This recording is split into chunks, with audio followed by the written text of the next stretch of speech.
Good afternoon, Oregon Restoration and Conservation Community. My name is Vanessa Green. I'm the Executive Director of the Network of Oregon Watershed Councils.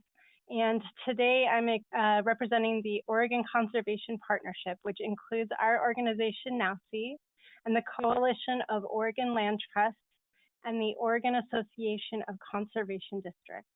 And we want to welcome our guest speaker, Gary Sanders. He is the project manager for the Crooked River Watershed Council, and he's going to be speaking about project bidding and contracting for watershed councils and land trusts today. And I know this is a really timely topic because everyone is planning their in-stream work for the summer, so we're really glad to be able to host Gary today.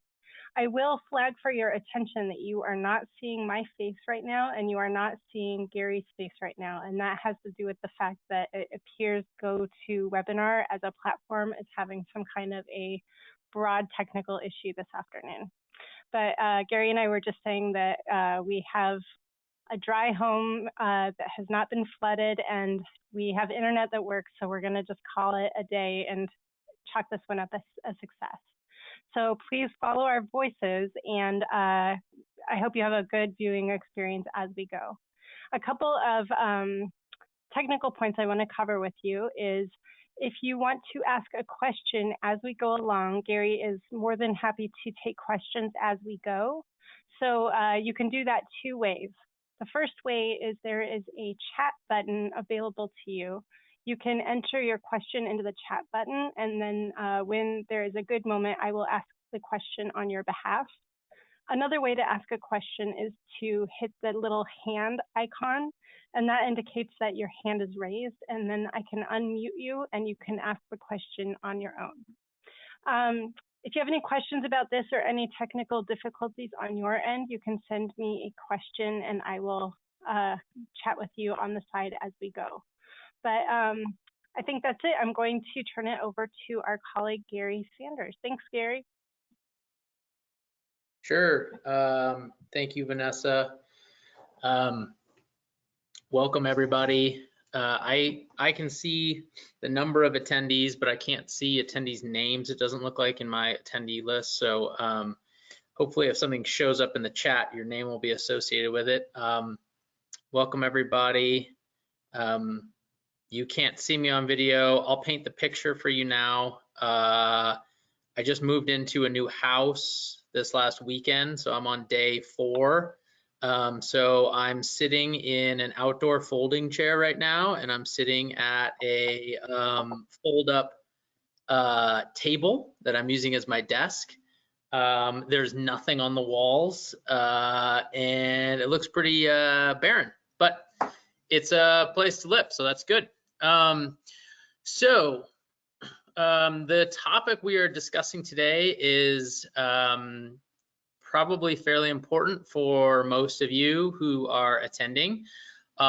It's probably also something that you maybe never thought you'd be jumping in on a webinar when you were getting your undergraduate degree or graduate degree. I know it's something that I didn't think I'd be thrown into necessarily.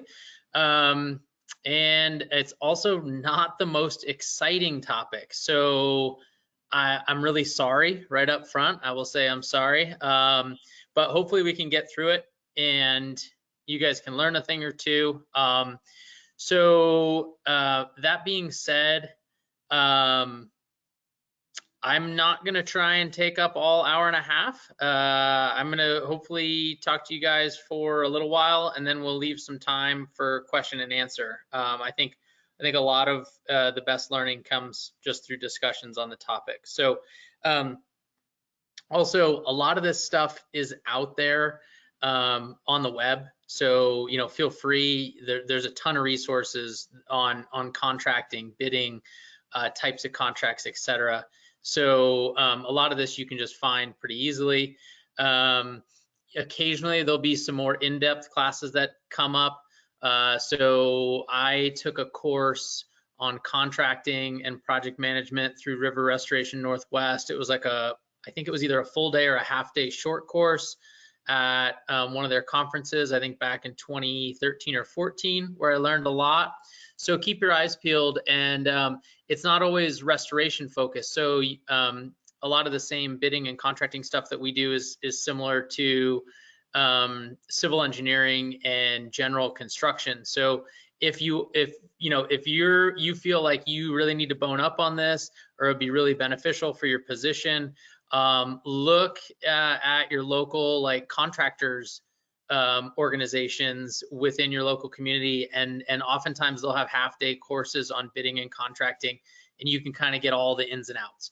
So what I'm going to kind of show you guys today is like the nitty-gritty, quick and dirty details, and then I'll leave it up to you, either ask questions or kind of follow up on your own and get more information as you need it. Okay, I'm going to get started. If my screen is not showing up for some reason, throw it up in the chat, but I believe it is, and we tested it beforehand. So, of course, now my slides won't move. Oh, okay, great. Okay, don't know what happened there, but we'll keep it going. Okay, so this was an original question that was proposed, and this was, I don't know, this was maybe 7 years ago. Actually kind of right when the network of Oregon Watershed Councils and what's now become Connect was becoming a thing. So I did a talk way back when, I think in 2013 or 14, that was kind of a shorter talk on this same topic. And this is the question that someone had proposed about sort of contracting and public contracting law and with regard to watershed councils and nonprofits. So that's sort of the original question. See if I can get this to work. Okay. Okay, great. So then the answer, okay, public contracting law does not apply. Thank you all for coming. So that's the really short answer for watershed councils. We're independent nonprofits. Land trusts are as well. Conservation districts are a little bit different, since conservation districts are special districts, so they are actually governed by public contracting law, but it's not quite that simple. So today I'm going to go over a number of different kind of topics, areas for us to discuss. I'm not going to read everything off the slides, but I do want you guys just to kind of to see what we're going to cover. I'm going to try and touch on a little bit of everything, and also I've got some kind of stories and anecdotes thrown in as well. So, and then we'll open it up for a little bit of question and discussion at the end. So if you have a question that's pertinent to what we're discussing, throw it up in the chat. If you have something a little bit more general, or you have a specific situation, feel free, and we'll hopefully have 20 to 30 minutes at the end, maybe more, to do some discussion. Lots of animation today, hopefully, because it's, as I said, it's a somewhat dry topic, so I don't want you guys falling asleep. Okay, so who am I? Vanessa gave a little bit of an overview. Gary Sanders, I've been a project manager for the Crooked River Watershed Council since 2010. It'll be 11 years on March 1st. I've also the owner of my own little consulting company since 2016. And I do on the side, I do some natural resources consulting. I help people with in-water work permits. I've done some stream assessments, and I usually team up with other people I've worked with. So some of you may have seen bids where I was on the team or whatnot. But that's given me the experience where I've been on the other side of it as well. So I've read through people's RFQs or RFPs and then tried to turn that into a successful bid. So I kind of see both sides of it, and have a little bit of experience doing both. I've also worked for Oregon Department of Fish and Wildlife and the Wyoming Game and Fish Department. I worked for ODF&W up in La Grande in their fish habitat program, where we contracted quite a bit of work for construction, restoration construction. I've got a master's in aquatic biology, so science background. My undergrad is in geology. So obviously, you know, I have more of a science background. Didn't really think I'd be into the finer points of contracts, but it's part of my job, and it's probably part of most of your jobs as well. This is a big thing. I am not an attorney, so take everything I say with a grain of salt and consider it your contracting guide for dummies. But I will say this several times during the presentation. Review what you want to produce or use with an attorney. For most of you, your county government should have an attorney on retainer. I highly urge you to work with your county, have their attorney review potential contracts. If you have a boilerplate contract that you're going to use, have the county attorney review it. Even if you have to pay them out of some of your council capacity funds, if they have an attorney that is used to reviewing documents for the county or a local city or another entity, it would be great to have them review your documents as well. So that's a little bit of a disclaimer there at the beginning. Okay, so public contracting law. Are nonprofits subject to public contracting law? And, you know, I'm going to refer to nonprofits today since that's who I work for. If you work for a soil and water conservation district, you are governed by public contracting law as a special district within the state of Oregon. That being said, if you have questions that are pertinent to your SWCD, reach out to the Special Districts Association of Oregon or reach out to the Oregon Association of Conservation Districts and try to educate yourself and see if they can provide any assistance as well. But for nonprofits, are we subject to public contracting law? No, we're not really, because we're not public entities or public agencies. However, wait a minute. We are not public entities or agencies, but we are funded by public entities or agencies. So we have a sort of unique arrangement where the funding for much of our work comes from public agencies or public entities. So I wanted to go over a little bit of the Oregon public contracting law. I'm going to open that up in just a second and hopefully be able to share that screen with you. But if not, this is a great link. It's I'm going to show it to you. It's like a 5-page PDF basically summarizing public contracting law in Oregon. So it's a great primer just to kind of read up on public contracting law and how it works. Here's a general statement, and I'm going to see if I can move some stuff around on my screen so I can see the whole thing too. But basically, that's the general overview on how to award contracts. So that's sort of the general language. And then from that general language comes the question of how do you get into the nitty-gritty details to achieve that general language. Okay, so let's see if I can do this.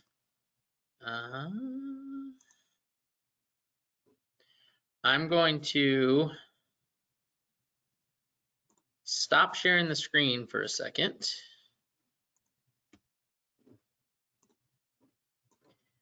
Okay. Now I'm going to try and start sharing the screen again. Okay, so I should be sharing the screen again. If you cannot see it, let me know. This is that link I just showed you. So it's a 5-page PDF, and I have highlighted some of the things that I really want to hit on. So I figured we would kind of go through it and see what they are. So I'm not going to read them to you, but I'm just going to stop on some of these highlighted areas. So as I just had in that slide, you need a competitive sealed bidding process. Now there are some exceptions. So small procurements.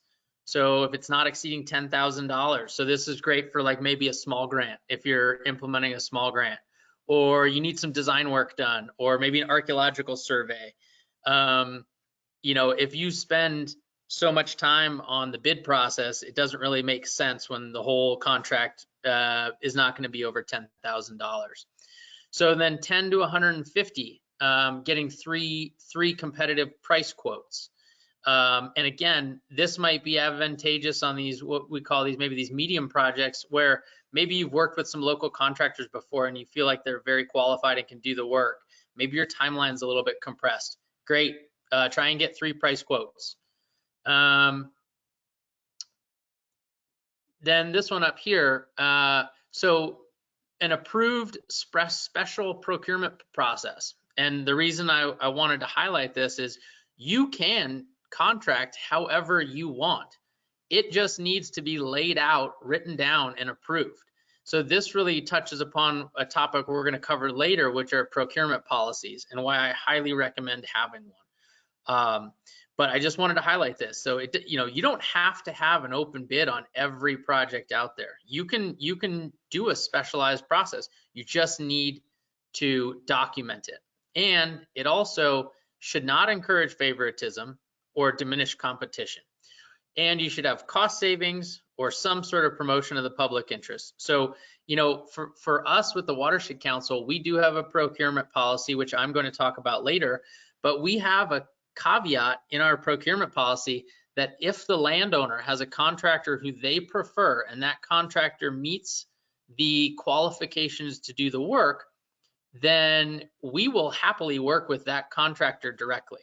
And the reason being is if the landowner is the one who's happy with the contractor and wants to work with them, and the contractor can give us a good price, then hopefully we're going to get some cost savings because the contractor knows they're going to get the work, they're going to bid it well.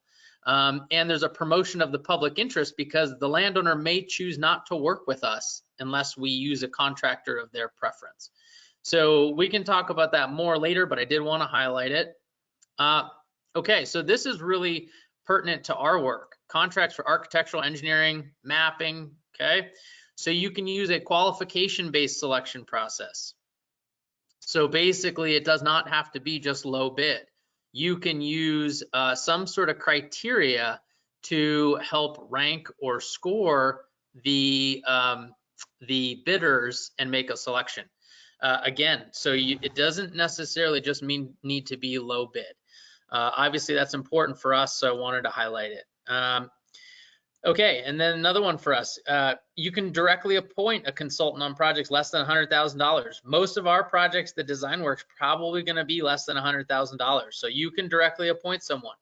I would still have a written down justified reasoning for that. And I would get your board approval or your contracting committee approval to make sure that everybody's on the same page for that. I'll touch upon it later, but just wanted to highlight it now.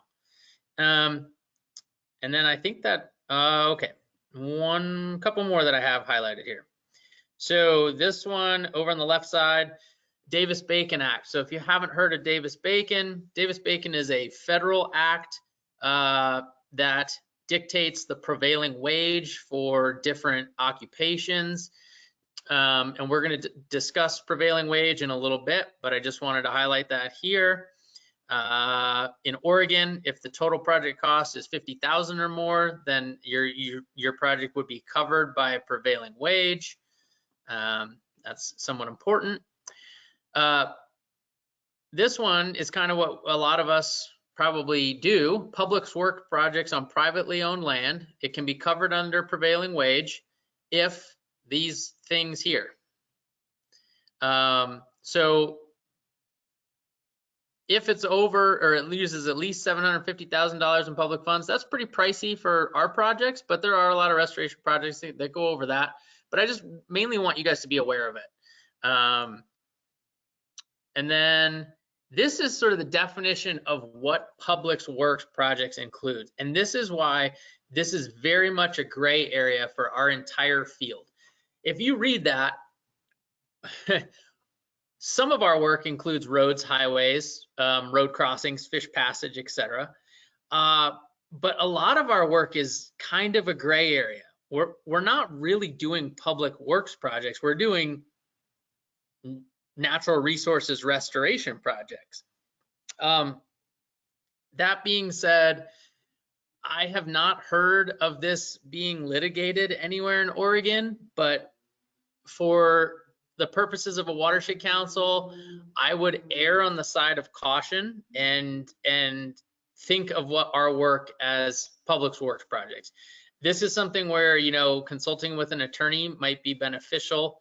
But I guess my viewpoint here is, if you get sued by a contractor by saying that you didn't go through the proper procedures, and if your argument is, well, our project is not a public work project, the cost to hire an attorney just to defend that in court, you're going to blow through a fair amount of money. So my thinking is, don't even let it get to there. You know, dot all your I's, cross your T's, because you're going to be using your council's unrestricted funds to try and defend yourself, which is not a good business practice.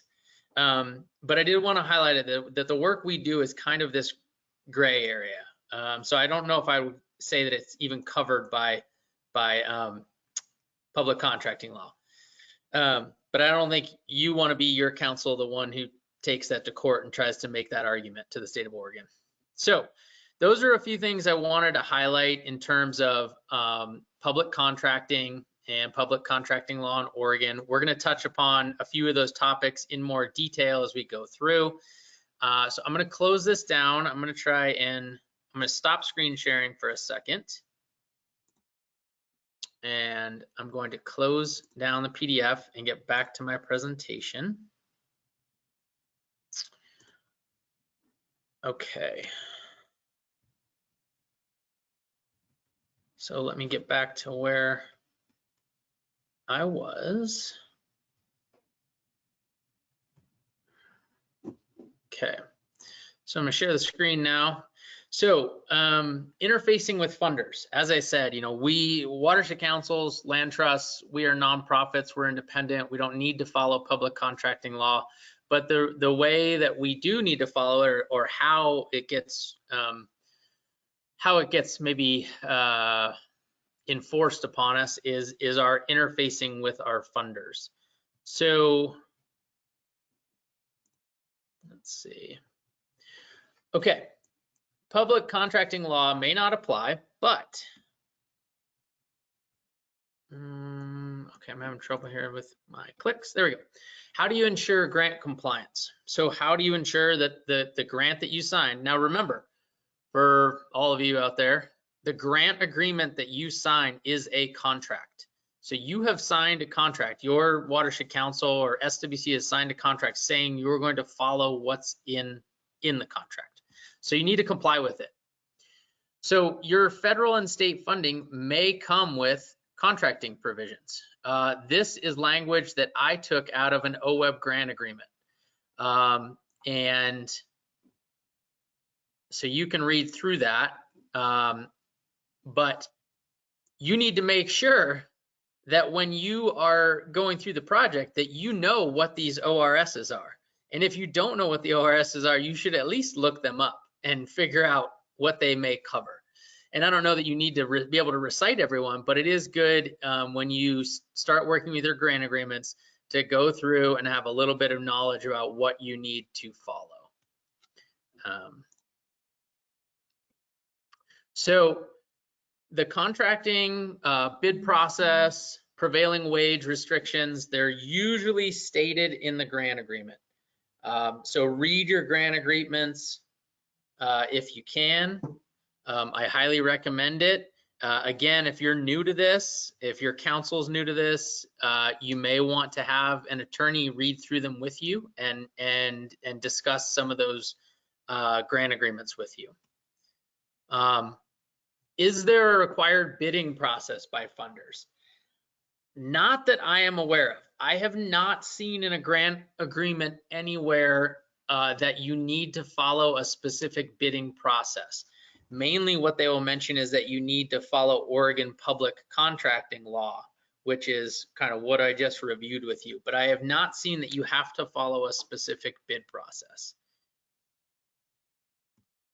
But we're going to talk a little bit more about that later. So this is, before I got into kind of the bidding and contracting stuff and construction oversight, this is taken from an OWEB grant agreement with the Crooked River Watershed Council, and this is discussing prevailing wage. You can read through it, but basically it's a lot of what we just covered in that document. So again, I just wanted you to be aware that document that I just went through with you, that 5-page PDF, that's a good thing to have on hand because it covers a lot of these things already. In terms of prevailing wage, the big things with OWEB grants, if you're working with OWEB grants, is usually the federal, as I put up earlier, federal laws supersede Oregon's laws. So for most of our projects, it would be the federal prevailing wage laws would supersede Oregon's prevailing wage laws. You can see that if it doesn't exceed $50,000, it's exempt from prevailing wage. So keep those things in mind. And in terms of prevailing wage, we are going to, I'm going to show you some things for them right now. So what is prevailing wage? When I started this job, I loosely knew of prevailing wage because I had worked in construction. And so I just kind of knew what it was, but I didn't really know the details. So basically, they're wage rates that are set that have to be paid to all workers on public jobs. And they change. And the good news is that we don't really need to keep track of them, but your contractor does. So if you're going to hire a contractor, if you're going to bid out a job, this is Oregon's prevailing wage law. And if you're going to hire a contractor to do a job, you need to make them aware that it's a prevailing wage job. So how does it work? Basically, again, you don't need to worry too much. It's more so on your contractor. You make them aware during the bid process because they're going to need to adjust their bids based on what they think they're going to be paying employees. They need to, and you need to retain your certifications and put them in your project file. And most contractors who have done prevailing wage jobs, which is most of on most of your bigger restoration jobs, that's going to be contractors that you're working with. They will already have processes in place to oversee prevailing wage. And this is kind of what you'll get. So this is from a project that we did with the Watershed Council back in 2013. It was a dam removal. So this one, a couple reasons that this was a prevailing wage job. It was over $50,000. So I think the total cost on this was around $140,000. The project was on land owned by the BLM. The dam was a privately owned structure, but the land was owned by the BLM. And we had funding from both OWEB and federal funders. So we had funding from American Rivers through NOAA. And in the grant agreement with American Rivers, it stated that we were required to pay prevailing wage.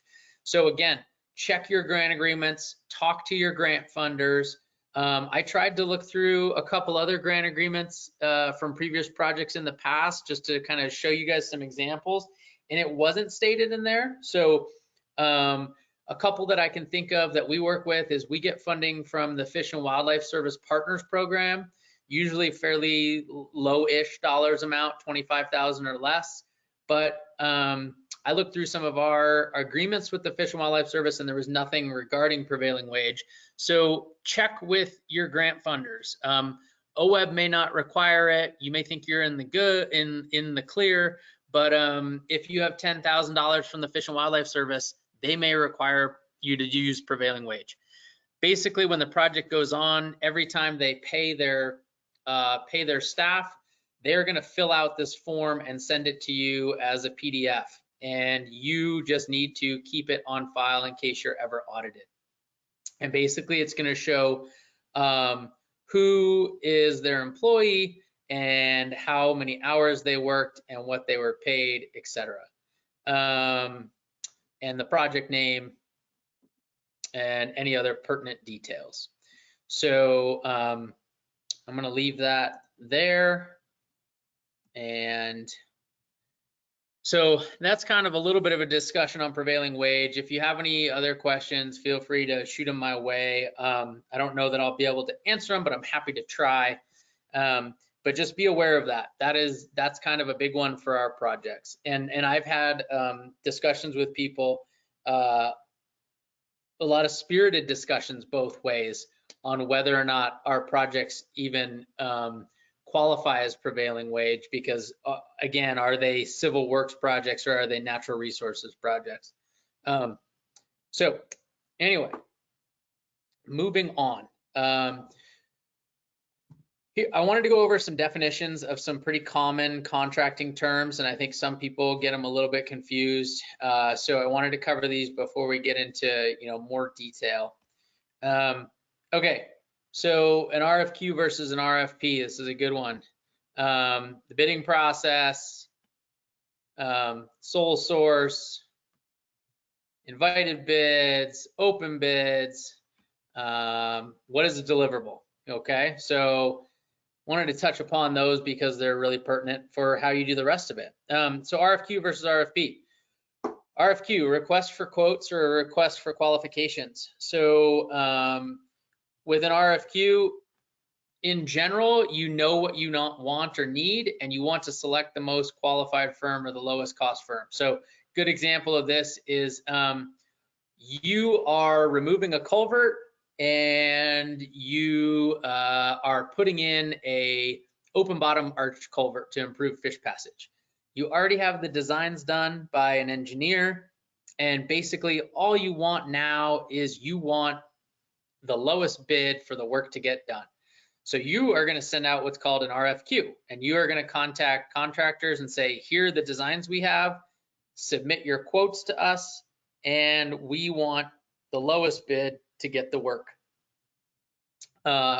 Request for qualifications is a little bit different. We're going to get into it in a few minutes here, but basically with a request for qualifications, what you might be asking is, give us your qualifications. Let's make sure that you're qualified to do the work, and then we will get a bid from you. So we're doing a request for qualifications. Request for proposals, which is a little bit different. So in a request for proposals, you may know what the outcome is that you want, but you don't know the best or the most efficient way to get there. And that's a typo, sorry, it should say or, not of, most efficient way to get there. So a lot of times for our design process, we might put out an RFP. We've got a landowner, we know we want to do restoration. We don't exactly know what the best restoration and or the best construction methods to get there. We want proposals from different firms, and we are going to select what we think is the best proposal. These are very different processes, so they may require different types of bid processes. With a request for quotes, it may all be about the price. We know exactly what we need. We need one widget. How much is it going to cost you to give us a widget? With an RFP or like something design, it's a lot more amorphous and kind of like a soup salad or a soup sandwich, excuse me. So it's like, well, we know what we kind of want it to look like, but we don't really know the details, and we want someone to help us out. You can't really go just off of price for a request for proposals, because if you went off of price and firm A's proposal is vastly different than firm B, it's not really an equal comparison to just look at price. So I highly recommend that if you're going to do something where you know it's not going to be an equal comparison, that you do some sort of a request for proposal. But I highly recommend that you think about your bid process while you're doing the request for proposals. How are you going to compare proposals from different firms or entities. Next up, the bidding process. So we've got, this is some terminology that we tend to see a lot. So I wanted to kind of make sure we're all on the same page. Sole source. You're assigning the contract to someone. There's no bid process. You're using one provider. You have someone in mind. You think they can do a good job.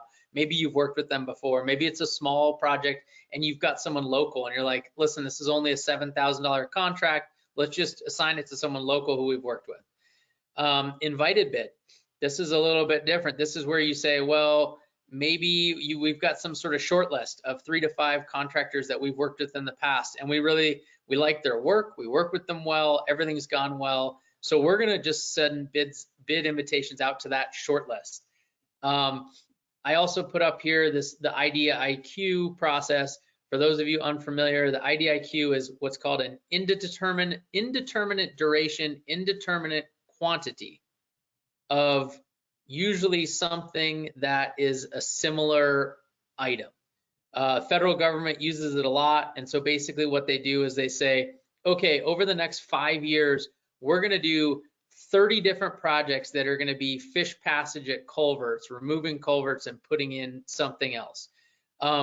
We want to have a short list of companies that we know are qualified to do this work and that we can assign these contracts to. So we are going to write IDIQ contracts with 5 companies or 3 companies, and we might say, we think there's going to be up to 30% of these types of projects, and they may select those companies based on cost, qualifications, some combination of the two, and then you go to that short list of companies when you have a project that comes up. So if your entity is embarking upon like a multi-year effort of similar projects, an IDIQ type contract might be a really good thing to do.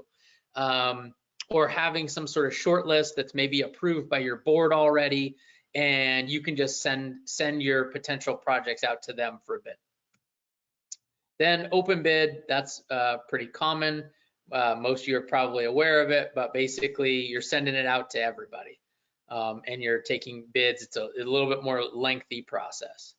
Okay, then deliverables. So what is a deliverable? It's basically what what the contractor is going to deliver and get paid on that project. And this is a really hard concept for a lot of people I've noticed that start in our field. When you start doing project management, is you need to have a good idea of what the deliverables are, because a contractor cannot give you a bid for something unless your deliverables are clear, concise, and concrete. So if your deliverables have a lot of variables to them, your bids are going to come in all across the board because everyone is going to make different assumptions. So if you are going into a project where you know the outcome, but you don't necessarily know what the deliverables might be, then a request for proposals is going to be a lot better pathway than a request for quotes. Because if I look at an RFQ and it says, well, we want designs and assessment done on 2,000 feet of stream with a goal of increasing overall fish habitat complexity and improving hydrologic connection. There are no deliverables in there. I can give you designs. I mean, that's pretty much it. What you're asking for is designs for 2,000 feet, but you really don't have much detail in what you want from deliverables. So as project managers or whatever your position title is, really think about what your deliverables are going to be in a project or in a contracting process. They can be totally simple. They can be very complicated. I mean, in some of my contracts, a deliverable is attending 2 meetings. We want you to attend a minimum of 2 meetings and a maximum of 4 meetings in person to meet with landowners regarding the project. Boom. Period. That's a deliverable. We want you to survey and create a two-dimensional hydraulic model for 2,000 feet of stream channel and use that model to show the depths and velocities at 4 different flow scenarios: a base flow, bank full flow, 100-year flood, and 500-year flood. Boom, that's a deliverable. That's something where you can put a cost to that. Another deliverable would be, we want 60% designs completed after a 2-meeting design review process, and associated with the 60% designs, we want 60% cost estimates done. Boom, that's another deliverable, and that's very quantifiable to a contractor. So whenever you're going through a contracting process, think about your deliverables and what they are going to be. Okay, so the bidding process. I found this graphic online. Don't worry, I didn't come up with it, but it's really handy. And the red circles, to me, just kind of, I circled what I think are the most common that I see in kind of our world, our natural resources world. But that doesn't mean that we don't use the other types as well. I think so project delivery method, our blue track over here on the left, design, bid, build. Basically what that means is it's a discrete sequence where you get the designs done.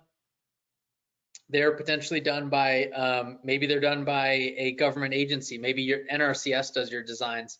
And then you're gonna take those designs and you're gonna bid them out, and you're gonna do like an open bid or an invited bid, and then some other entity is gonna build them. So you've got a separate connection between your contractors.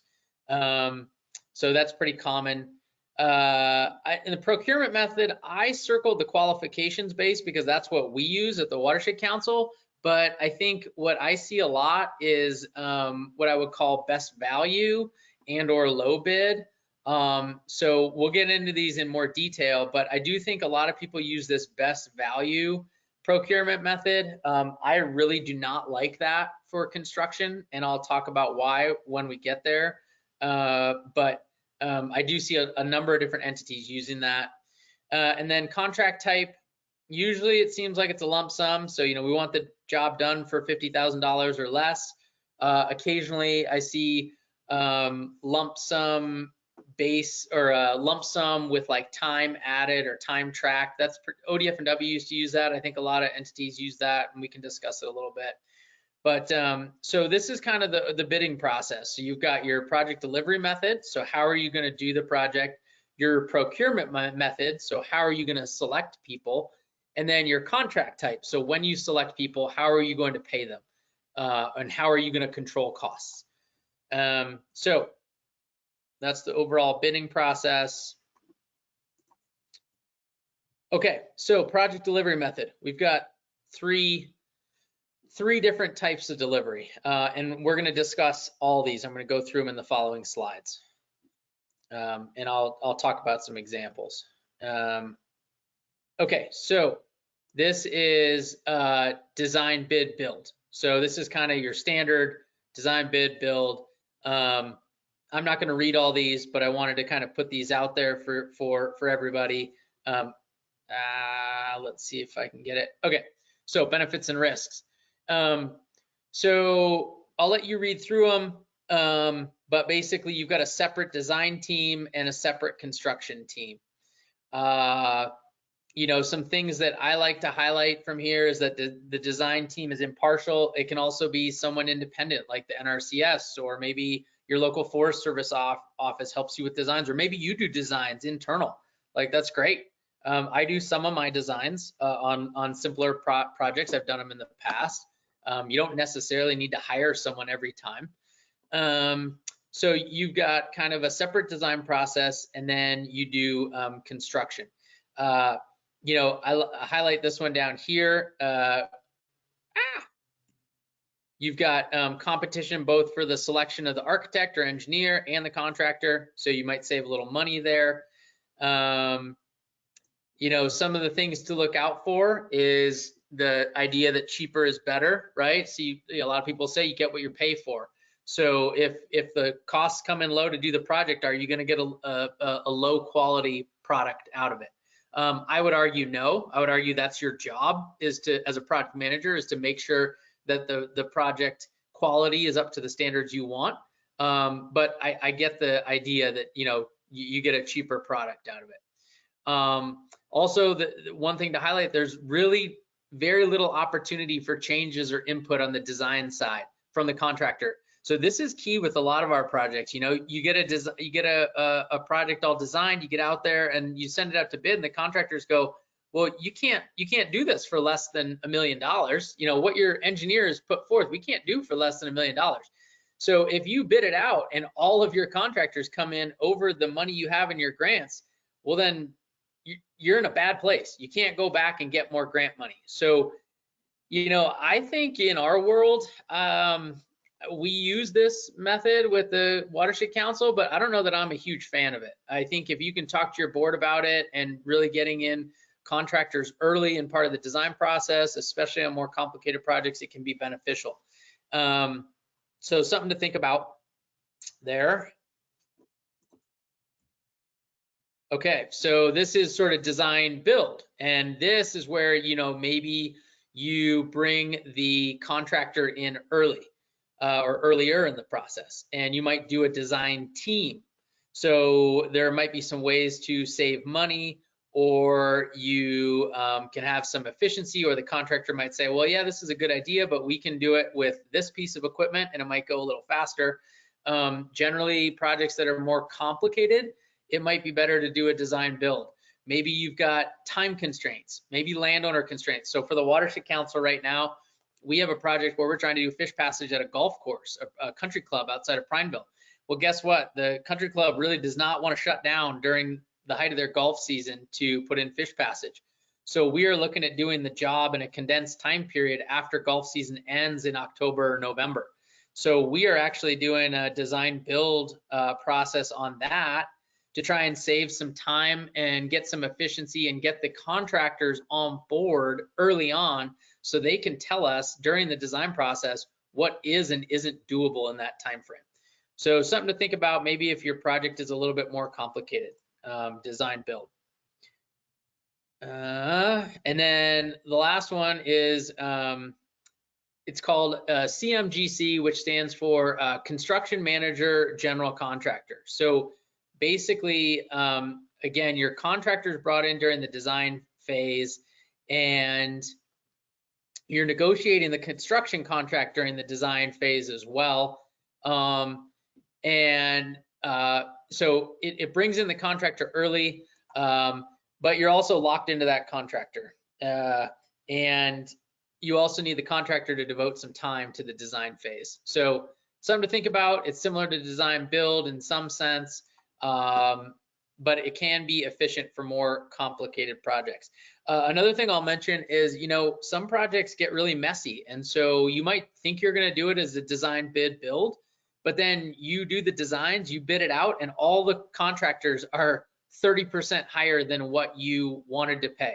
Well, then what you might say is, you say, well, we're gonna hire the lowest contractor, but lowest contractor, we're not gonna pay you what your bid was. We're gonna bring you in and you're gonna work with the engineers, and we're gonna try and shave some costs. We had to do something similar. We didn't contract it, but a partner did on a big fish ladder in the Crooked. All the contractors were over the bid. They ended up bringing in the lowest bid contractor and spending about 9 months trying to shave the cost down, and they were able to get the cost down enough to make the project sort of financially achievable. So those are your major, like, sort of project delivery methods. Next thing is procurement. So how are you going to actually get contractors? So I have a little circle here of the ones we're kind of talking about. So this is called best value. And this is what I see a lot. This is sort of like, we're going to take into things other than just the cost. So we're going to look at how many other projects you've done that are similar. How is your past performance? What's your key staff? And for those of you out there, a lot of times many watershed councils do this on like a 100-point scale, and the low bid gets 50 points, and then everybody else's bid is some fraction of the 50, and then we have these other categories. I don't really like this method. It's heavily used in Oregon. I don't like it. The reason I don't like it is it brings in a lot of bias from people on people they've worked with in the past. So, you know, people might say, well, we've worked with this contractor and they do really well, and they have really good recommendations or references in here, so they should get the maximum 15 points or whatever. I've been involved with bids of that nature. It's just my personal opinion. I don't really like it. I think it brings in some bias. I also think if the people who are reviewing the bids don't have a lot of experience, they can tend to agree with someone who does have more experience, or they don't really bring a good opinion to the table. So all I would say is, if you are going to use this process, make sure that you have at least 3 to 5 people reviewing all the bids. Make sure that you document well your discussions regarding each bid. Make sure that each bid gets points awarded and you keep track of that, and be ready to have conflicts. So I think it can work well, but it's not my preferred method. Okay, next one is low bid. So low bid's kind of the most common thing out there. Basically, you know, we've got to remove a culvert. Contractors, you submit your bids, and then we're going to take the low bid. You can usually save some money, but you might end up dealing with a contractor that, you know, doesn't do that great a job, or maybe they didn't know how much the project was going to cost and they just bid it low, and then crap, they can't do it. So watch out for that.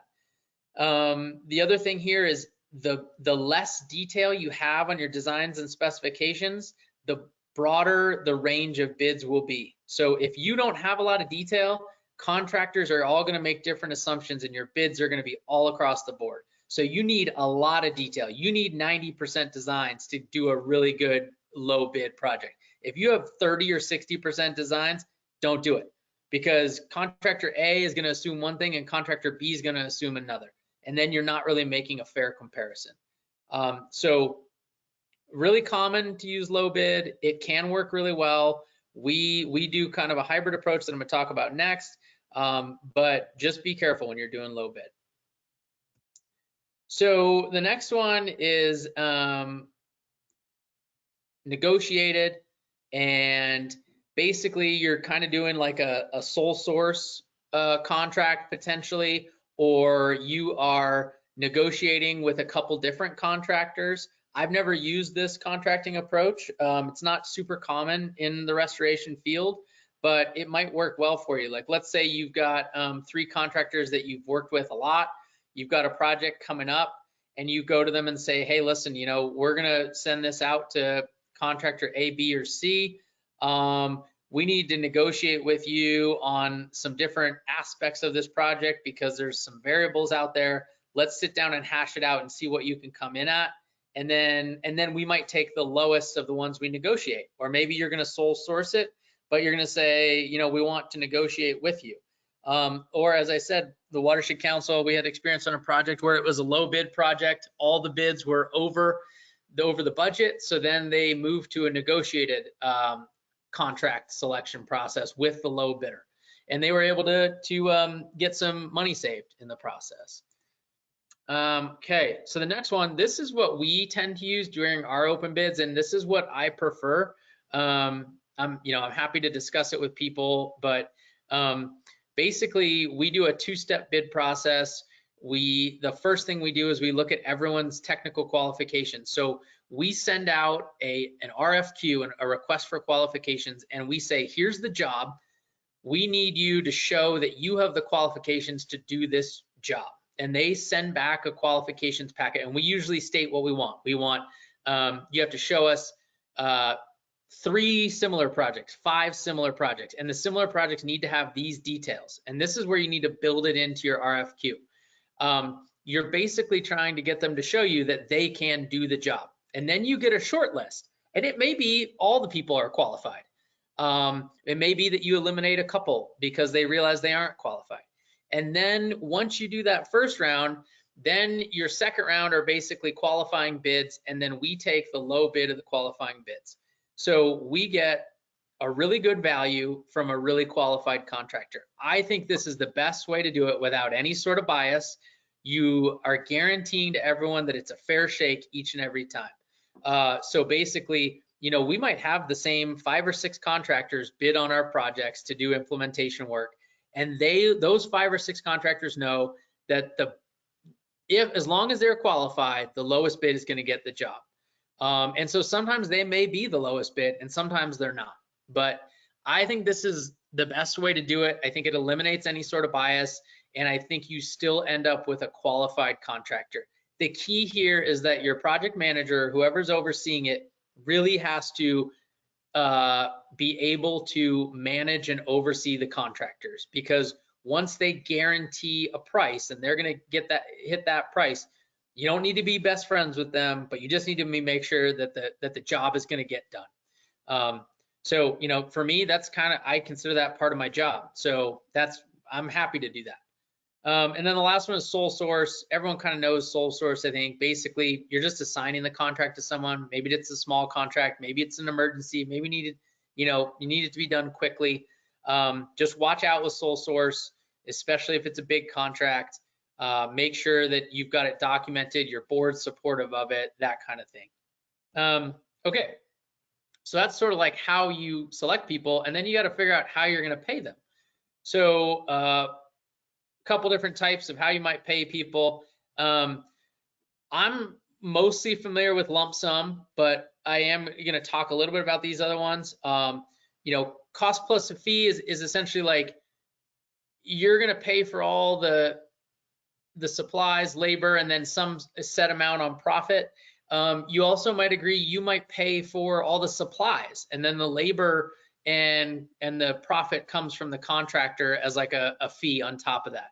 I do a lot of fencing projects where we buy the fencing supplies and then we pay the contractor separately on an agreed to amount for the labor or the labor plus profit. Guaranteed maximum price or a not to exceed, we do a lot of these. So we're not going to exceed over this amount because that's all we have in grant funds. And we're not going to agree to any changes unless we are the ones requesting the change order. And then if the project costs less than the guaranteed maximum price, then you need to have something in place for how you're going to deal with it. Does the contractor get to keep it? Do you guys split it? A very common thing that I see a lot of is a not to exceed price, but then you track the equipment and costs. And so if if it comes in less, then the contractor agrees to do extra work. So this happened when we worked for ODF&W a lot is, let's say the project finishes up under budget, the contractor would agree to leave some equipment out there to do some additional wood placement, etc. So something to think about when you're writing up your contracting language is how you want that spelled out. Next ones are, so time and materials isn't in the list, but I added it in. So this is basically the contractor just gives you, here's materials costs, here's time costs. We're just going to tally everything up as we go, and you'll pay that amount. Time and materials, you can save money, but time and materials, you need to be out there overseeing how much time is being spent by each piece of equipment.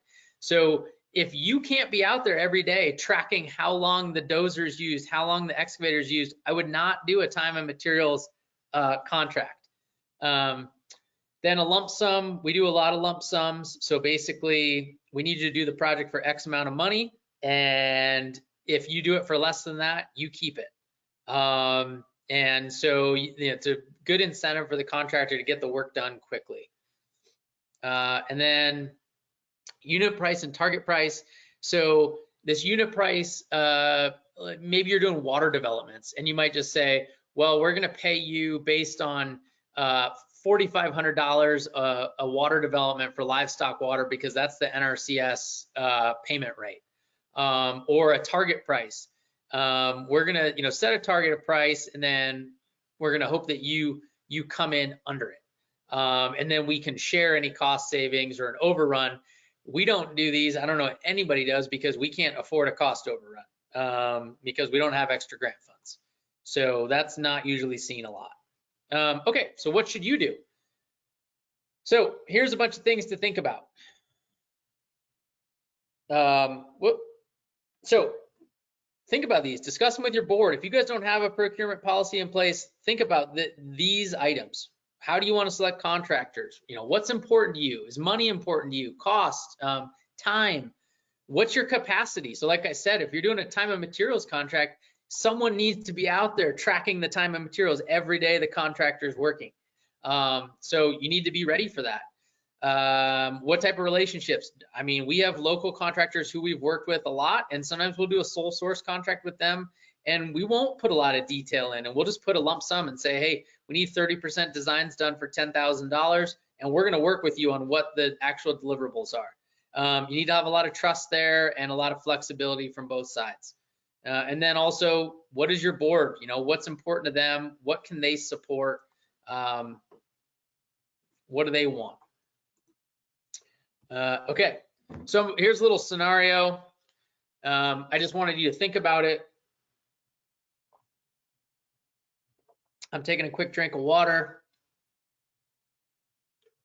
So here's a scenario, you know, what should you do? Well, I guess if it was me, we have designs done by NRCS.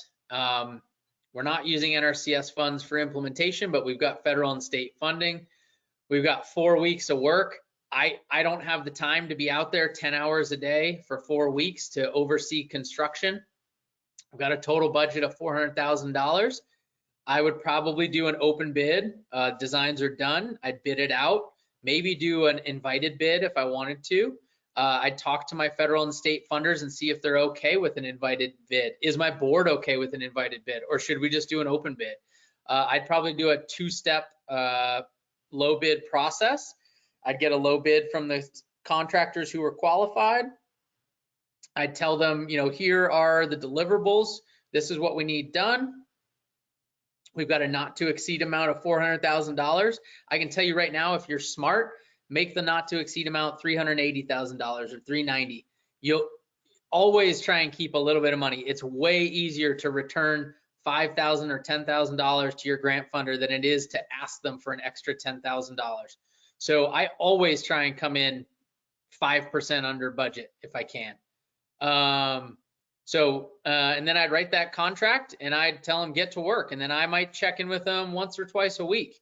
They've got a lump sum, they have deliverables that they need to meet, and we would just get that project done. So that's a little scenario. And how would you bid, contract, and implement it? We just kind of went through that. So for the Watershed Council, for us, the type of contract we do is project specific. We have a procurement policy in place. If you do not have a procurement policy, get one, write one, put it out there. So as I said, we do a two-phase open bid process. We get minimum qualifications, and then we take bids from the qualified contractors, and the low bid wins the contract. So this is an example of minimum contractor qualifications that we had for a project. I think this is that same project, Stearns Dam removal. So removal of at least 2 in-stream structures from an active river in excess of 25 cubic yards or similar of concrete or similar, reconstruction or restoration of a river channel, 2 projects with dewatering and work area isolation in rivers. And then they had to give me references. I called all the references. I think on that project, we had like 14 companies bid, and I eliminated 1 using the minimum qualifications.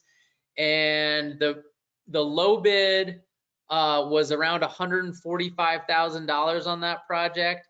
The next bid was 225, I think, or low 200s. The project went off without a hitch. So we essentially, to me, saved $60,000 by doing a low bid. And I would say of the 13 or 12 firms that were qualified, I would have been happy to work with any of them. Maybe it wasn't that many, maybe it was 7, but we saved a fair amount of money and everything went smoothly. We did have some complaints on that bid process, which I'll get to, but we were able to support our bid process. So procurement policies, why have one? Consistency. So when your staff changes, you've got documentation, it prevents litigation. I think it's really important to have a procurement policy.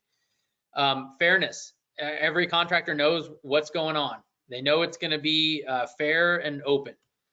And compliance with funders. So that's a quote from an OWEB grant agreement. And so you should have some sort of procurement policy in place. This quote is also from a OWEB grant agreement, and obviously procurement policies are not specifically mentioned, but it's a good idea. This is something important. If you don't have a procurement policy, don't reinvent the wheel. Call your local county, because I'm sure they have one. That's how we started with ours, is we got a template from our county and then we modified it to suit our needs. If you don't have a procurement policy, you can email me at the Crooked River Watershed Council. We can get you a copy of ours. It's a public document, and we can share it with you. So this is kind of the overview of ours. If it's a professional services contract for 10,000 or less, we can do a sole source, or we can do an open bid if we want to. But these are basically our minimums. So that little table kind of helps you out. We adapted it. We kind of adapted it from the county and really suited like our project sizes. We also have a landowner preference language in there. And that's that quote down, the second quote. So again, if we have a landowner who wants to work with a contractor they've had experience with, we're happy to do that. We also have an emergency clause. We have a contracting committee review. So our contracts get reviewed by our contracting committee. And just to make sure everybody's on the same page. So, okay, stories. So I wanted to end with a couple little stories and then open it to questions. So these top two, Fish Passage at Crooked River Central and Ochoco Lumber, those two projects were completed before I started with the Watershed Council. I started in 2010, they were completed in 2009. Both were done using a, what I would call like a max value approach for contracting selection. So it was 100 points basis. The low bid got 50 points. All the other bids got some prorated amount of that. And then it was based on qualifications, previous work, yada, yada, yada. Both of those projects had contractors write formal complaints to our board. And there was, again, I was not with the council, so I don't know the details, but I do know that there was a lot of protest and there were relationships that were affected. And it was hard for our board members to deal with because some of the contractors were local contractors. And we live in a fairly small town, and there was threat of litigation on those two projects. So based on that, I made the decision to change our contracting process to the one I outlined, which was this two-stage qualifications based. Stearns Dam was a project we did in 2013. It was an open bid project. We used our two-step qualification based low bid process. And as I said, we had I want to say it was 12 companies bid. Maybe it was less, maybe it was 8. We had a local company, somewhat local, Tri-County area, come in as the low bid. They came in at 140 and change. I think it was 143. The engineer's estimate was a little over 200,000. The next highest bid was like 205, I think, or 220. I don't know. It was a little over 200. And there was quite the protest from the contractors who did not get the next contractor who did not get the job. The contractor who did not get the job was from the Willamette Valley. They had significant experience removing dams. The company that bid on the job also had experience in in-water work and removing dams, not as much experience, but there was there were many emails, phone calls, and letters written. I will just say that there was communication all the way up to the director of OWEB. The director's office from OWEB called us at the council and emailed us. They asked us about our review process. They asked to see our spreadsheet criteria for all the contractors. Once they reviewed that, they said, oh, and they also wanted to see our procurement policy. We gave them copies of all of that. Once they saw that, they said, you're great, looks great. You guys had a good process, and this contractor got the job fair and square. And the OWEB director's office supported us. They went to bat with the contractor who was sort of peeved, let's say, and we never heard anything more of it. And the job went off without a hitch. The contractor did the job. I think they actually even made some money because we did it as a lump sum, and they came in, I think, under their lump sum. So everybody went home happy. And like I said, we got the job done for $140-some thousand rather than 200 and change.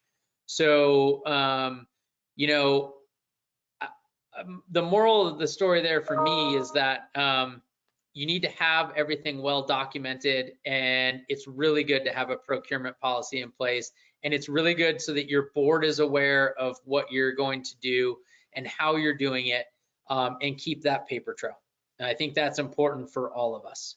So I'm going to end it there and open it up to some questions. Gary, can you hear me? This is Vanessa. I can. Okay, good. You do have a few questions queued up, and I just want to remind everybody that GoToWebinar platform is having an issue with their webcam. So unfortunately, you will not be seeing my face or Gary's face, but we're just going to thank the internet gods that we have internet access and electricity, because I know so many people don't right now. So that said, there are 4 or 5 questions queued up here, and this would be the time. So if you are listening in and you want to ask something, go ahead and start typing, and I'm going to ask them in the order they were received. Awesome. And I cannot see them, Vanessa, on my screen. So I'm looking in the chat and I don't see anything. So you're going to have to read them to me. That's okay. I think it's only on my side that it shows up anyway. So I will read them to you. Here you go. You ready? Yep. What if my landlord is my contractor on a smaller project? Landlord, by landlord, I'm guessing you mean landowner. Yeah, I'm sorry. That is exactly what it said. What if my landowner is my contractor on a smaller project? Okay, that's a really good question. I don't see any problem with that. If you have a procurement policy, see if you have any caveats for that in your procurement policy. If not, OWEB does have some guidance on that. On the OWEB small grant program, I believe they have reimbursement rates for landowners with equipment. They used to. So I would contact OWEB if they're one of your funders. Like, I know we've had a number of landowners do the work, like fencing work, super easy. So a lot of times what we'll do is we will buy the materials, and then the landowner will do the work as in kind. If the landowner wants to get paid, you need to make sure that just the rates are within the bounds for a typical rate for that work. And that's where OWEB in the past has had rates for landowner repayment. So like a backhoe is like 85 an hour, an excavator 125 an hour. So I would rely on OWEB if you can. If they don't have that documentation anymore, and I honestly haven't looked that up recently, if they don't, then I would try and come to an agreement on rates that might be based on local rates. And if you can't, I might contact a local contractor you've worked with and have them give you some quotes and just say, hey, listen, like, you're not going to get this job, but can you tell me, how much you charge for an excavator and an operator, or a dozer and an operator on a daily basis? And I don't think it's a problem to have the landowner do it, but you just want to, you definitely want to have a contract with them. So you need to have a contract on how much they're going to get paid. And I would just make sure that it is a lump sum contract that is within your grant budget and that all of your other partners can support. And I'll end that there. Very good. Yep. Okay, next question. Do you know if fencing is considered construction? That is that gray area. So fencing, is it an improvement of property? I honestly don't know if I can answer that, and I don't know if you'll get the same answer from anyone. To many landowners, fencing would be considered an improvement of property, but in terms of contracting for construction, it is not something that is going to improve a habitable residence or a public works. So it's really a gray area. And if the question is regarding like contracting, specific contracting law, that is something where I think you would want to reach out to maybe your a county attorney or another partner's attorney that could help you review the language and why you want to know that question. What are the sorry, the word is escaping me. What are the considerations or constraints surrounding that situation? Got it. Is design-build where the same contractor designs and builds? I believe that's a reference to one of your slides. Yeah, so design build, it doesn't necessarily mean it has to be the same contractor. Usually it's a contracting team. So usually you will ask contractors to form a design build team. There's not a ton of companies out there that are big enough that they do engineered designs and the construction. So usually with a design build procurement, process, a design build process, you are going to have a team and it may be two separate contractors working together. And it depends on the job. Some jobs, the contractor might actually lead. So, your construction contractor might lead and they might hire in the design firm or the engineering firm. And you can put different constraints on it. Like the job we're doing now where it's design build, we're actually going to do an invited bid because the landowner really only wants design or engineering firms that we've worked with in the past. So we're going to do an invited bid, and then we're going to require that the design firm partner with a implementation contractor from the Tri-County area, because the landowner we are working with also wants local contractors to have a shot at the job to do the work. So that one's going to be a bit specific, but there's no reason you can't do that. I would just recommend that your board is really supportive of that everybody, your funders, your board, everybody's okay with that. Sounds good. What is the difference between DB and CMCG, and what do those stand for?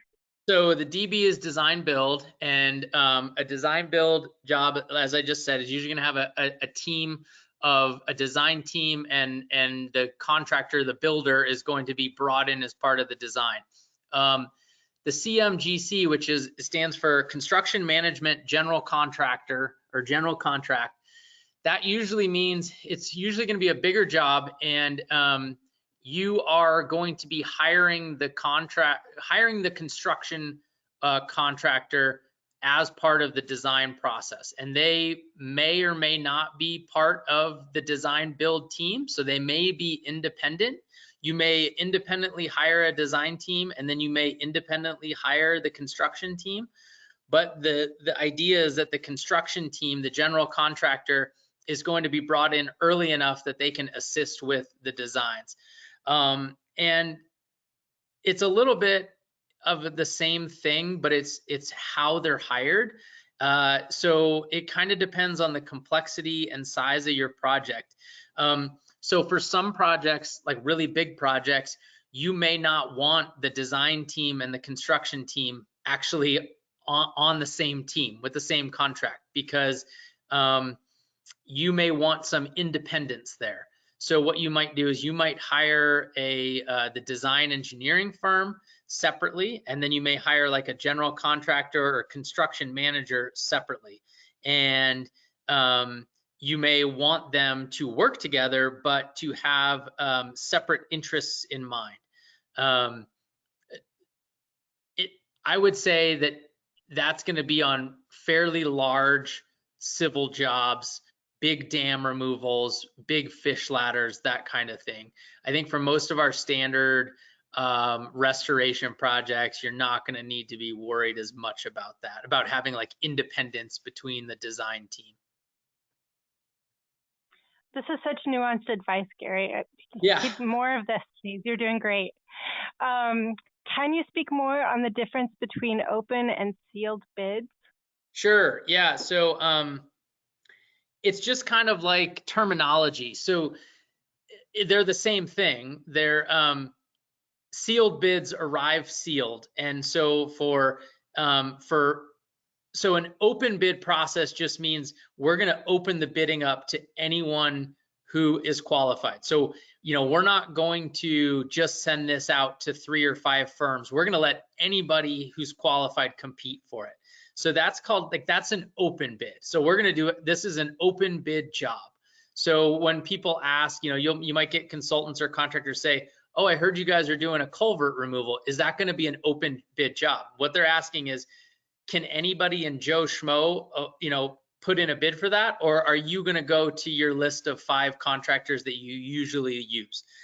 So that's sort of an open bid. Then a sealed bid is part of the open bid process. So basically, sealed bids are, if you're doing a low bid selection, the contractors bring their bids in sealed envelopes. The reason being is what could happen is, contractor A really well. Contractor A comes in and goes, hey, what did contractor B submit for their bid?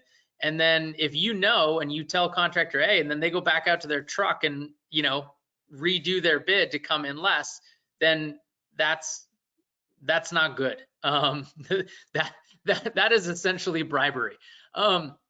So basically, when you do an open bid process for bidding on a project, usually you'll require that all of the contractors submit bids that are sealed in an envelope. And then if you really want to get really transparent, you will do an envelope opening event with all of the contractors in the room. Or you might do it with your contracting committee in the room, or your board in the room. You want some sort of oversight so that no one has tampered with the bids before they get open. This day and age, I don't really I've done that on a couple jobs, but usually what we do now is we just say, email in your bids, and then they have to be in by this date and time, and then we'll review them. And then what I do is, for my contracting process, to make sure, is I save all those emails. I put them sometimes in the project folder, or at least in the project folder on my email. And then I send them out to my contracting review committee, usually that day or the next day, and say, here are the bids that came in. That way everybody's on the same page. That's excellent. Okay, do you share bid tabs with the bidders after bid close? Okay, so yeah, this is like, so what they're asking is, do you tell everyone what everybody bid? I usually do. I think it's helpful, and I think it helps companies refine their bids. I think it helps show them, how close it was or how far apart they were. I did a design process for a grant a couple years ago, and I think our budget was $35,000, and I think we had 6 bids. I wrote up the deliverables, so I'm going to pat myself on the back a little bit. I felt like I did a really good job with that. I think our bids ranged from like 27 to 37,000, so that's pretty good. We had a bid range of $10,000, 6 different contractors. We took the low bidder. We were really happy with the work that got done. I think it's helpful to open up those tabs, show them to everybody. I don't usually, if I get proposals or anything where what they've written down could be considered tradecraft, I don't share that. I usually just share the numbers. And usually what I do is I don't even share what they've submitted. I just put it all into a spreadsheet, and I send that spreadsheet out as a PDF, and I send it out to everybody who bid, and then also my contracting committee and or maybe my entire board of directors, just so everybody's on the same page. That makes sense. Back to transparency. Yep.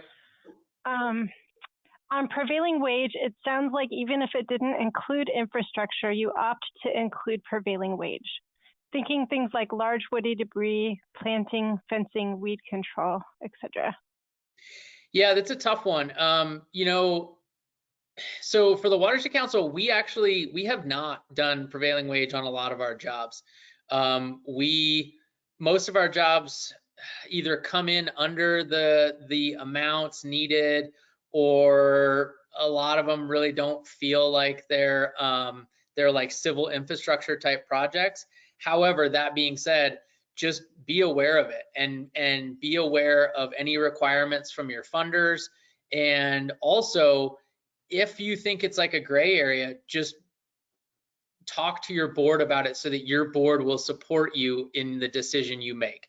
Make sure there's a paper trail, an email, you know, make sure you emailed your OWEB RPR and just said, hey, I just wanted to confirm this, and you know, don't blow them all up now, but confirm it. And also, you know, talk to your county attorney, get their opinion on it. We usually don't. We've only done it on a couple projects where we were required to by the funder, but I think it's important to be cognizant of when you might need to do it. Okay. I don't see design build used as a contracting mechanism very often. Can you speak to who assumes risk in design build versus design bid build contracting approaches? Yeah, that's a good question. So I'm assuming you mean like, and maybe they can clarify, I'm assuming you mean like risk, like if the project doesn't work out, right? So like, let's say you design a culvert replacement and whoops, you know, 1 year after implementation, you no longer have fish passage or something because it washed out. Then who's to blame, right? Is the engineer to blame, or is the construction company to blame? That's how I read the question. That's right. Right. Okay. So assigning risk can be hard with a design build because they're not separate entities. They work together as a team. So it's a tough one. I mean, I don't know that I have a really good answer. I think you want to be confident in the design and the construction approach. You can't prepare for everything. So, you know, sometimes, unfortunately, things just aren't going to work out and you're going to have issues to deal with. But I think at the end of the day,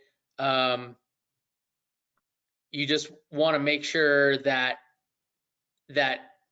when you are working with your design build team, that they are aware of potential constraints, and also, you know, what is going to be the source for remediation, what is going to be the process for that if something doesn't work out well. And I've also seen it not work out with design bid build too, because you know, you might have a project that's design bid build, and the engineer might design it, and then you get out in the field and whoops, their design, you know, it's not working quite right for some reason or another. So then you have the contractor saying, well, we can't do this. You know, what do we need to do? And then the engineer goes, well, it needs to be done this way. And you're like, well, if it physically can't be done, then what's going to happen? And we had a project like that where it was designed by the NRCS. The contractor started building it, and then they couldn't build it. And so, you know, it was done before I got to the council. They had to make some adjustments on the fly, and whoops, the adjustments on the fly didn't work out that well. So I ended up kind of having to clean up that mess. And then it was like, well, whose fault is it? Because, you know, it wasn't really built to specifications from the engineers, but that's because the contractor couldn't do what the engineers wanted. So we ended up, you know, we had to compromise, and we had to come up with a way to get it fixed, essentially. So I think it can happen in both situations. Design build, it might be a little bit harder to separate the two. And that's why in that CMGC relationship, what I was saying is you can hire the designer separately and hire the construction entity separately, but still have them both involved in a design process. And that might be why you want to do that, is so that you have independence between your engineers and your construction team. So, you know, the construction team can say in the design process, like, well, you're designing it that way, but we'll try and do it, but we're not saying it can get done. And so, you know, we might have some issues during construction. That's right. There's always something. Yeah. Gary, you have answered all of the questions. Perfect. So, and our time is ended. So I'm just going to wrap us up here for a minute, folks. Perfect. A couple things. You can find a link to Gary's slide deck on the Oregon Conservation Partnership website. And in a few hours after the recording is available, I will also post the recording there. I want to thank you for sticking through us, even though we had technical difficulties, and invite you to join us next month. The date and time are still waiting to be locked in, but the topic will be cap and reduce trade issues as pertains to working lands. Thank you to OWEB for sponsoring this activity, and we will catch you here next time. Thanks, everybody. Thank you all.